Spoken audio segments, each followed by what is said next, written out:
बिहार विधानसभा चुनाव 2025 के लिए हाल ही में प्रकाशित 4 ओपिनियन पोल ने एनडीए की मजबूत स्थिति दिखाई है।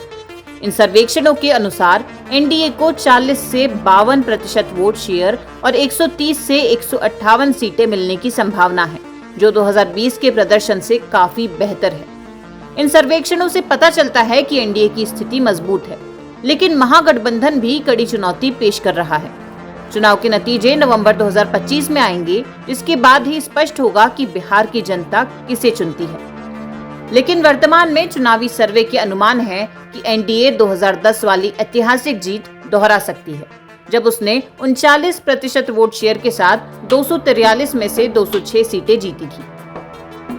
Matrix, JVC opinion poll, speak media network और वोट वाइब के किए गए सर्वे एनडीए का वोट शेयर 40% से 52% के बीच और 130 से 158 सीटें मिलने का अनुमान जता रहे हैं। यह इसके 2020 विधानसभा के पिछले प्रदर्शन से काफी बेहतर है। एनडीए की मजबूत स्थिति के पीछे कई कारण हो सकते हैं। सर्वे के अनुसार नीतीश कुमार के नेतृत्व में एनडीए ने बिहार में अपनी पकड़ मजबूत की है। ये चारों ओपिनियन पोल एक समान कहानी बयां कर रहे हैं। इसमें जनता दल यूनाइटेड, भारतीय जनता पार्टी और लोक जनशक्ति पार्टी के साथ हिंदुस्तानी अवाम मोर्चा जैसे सहयोगियों से युक्त एनडीए की मजबूत बढ़त दिख रही है। आगे प्रमुख निष्कर्षों का विवरण है। इस सर्वे में नीतीश कुमार के शासन के प्रति जनता की उल्लेखनीय संतुष्टि सामने आई है। 76% लोगों ने उनके काम से संतुष्टि जताई है, जिसमें 40% बहुत संतुष्ट और 36% संतुष्ट है। जब पूछा गया कि कौन सी पार्टी बिहार में अच्छा शासन दे सकती है, तो 35% ने बीजेपी और 18% ने जदयू को चुना और इससे एनडीए को कुल 43% समर्थन मिलता दिख रहा है।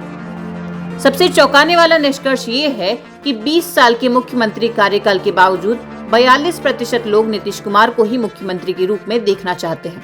यह सवाल कि अगर आज चुनाव हो तो कौन सा गठबंधन जीतना चाहिए में 52% लोगों ने एनडीए का समर्थन किया। यानी आप इसको मान सकते हैं कि एनडीए को 52% वोट शेयर मिलने की संभावना है। जाहिर है यह आंकड़ा महत्वपूर्ण है, क्योंकि 2010 में एनडीए ने केवल 39% वोट शेयर के साथ 206 सीटें जीती थी। 76% उत्तरदाताओं ने कहा कि वे नीतीश के कामकाज से संतुष्ट हैं। 42% लोग आज भी नीतीश को मुख्यमंत्री के रूप में देखना चाहते हैं। बिहार में अच्छा शासन के लिए 35% ने भाजपा और 18% ने जदयू को चुना। सुशासन के लिए एनडीए को कुल 43% समर्थन मिला। यह सर्वे एनडीए को 41 से 45% वोट शेयर और 131 से 150 सीटें मिलने का अनुमान जता रहा है। ओपिनियन पोल के मुताबिक राष्ट्रीय जनता दल के नेतृत्व वाले महागठबंधन को 40% वोट और 81 से 103 सीटें मिलने की संभावना है। जनसुराज को 10 से 11% वोट और 4 से 6 सीटें मिल सकती हैं। नीतीश कुमार 27% समर्थन के साथ मुख्यमंत्री के लिए पहली पसंद बने हुए हैं, जबकि तेजस्वी यादव दूसरे स्थान पर हैं। इस सर्वे के अनुसार एनडीए को 46% वोट शेयर के साथ 158 सीटें मिल सकती हैं, जबकि महागठबंधन को 41% वोट शेयर के साथ 66 सीटें मिल सकती हैं। जनसुराज को 8% वोट मिलने की संभावना है, लेकिन सर्वे के अनुसार प्रशांत किशोर की पार्टी को कोई सीट नहीं मिलेगी। वहीं असदुद्दीन ओवैसी की ऑल इंडिया मजलिस से इत्तेहाद मुस्लिमीन को 4 सीटें मिल सकती हैं। इस सर्वे ने सीधे वोटिंग प्राथमिकता के बजाय महागठबंधन की महिला रोजगार योजना के प्रभाव पर सवाल पूछा। लगभग 34.9 लोगों ने कहा कि वे महागठबंधन को वोट देंगे, जबकि 34.8% ने एनडीए का समर्थन किया, जो लगभग बराबरी की स्थिति बता रहा है। हालांकि 5.8% लोग जो पहले महागठबंधन या जनसुराज को वोट देते थे, उन्होंने इस योजना के कारण एनडीए को वोट देने की बात कही, जिससे एनडीए का वोट शेयर 40% से ऊपर चला गया।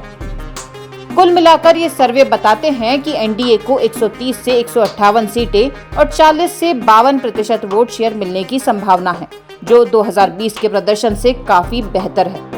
महागठबंधन को 37 से 41% वोट शेयर के साथ 66 से 103 सीटें मिलने का अनुमान है।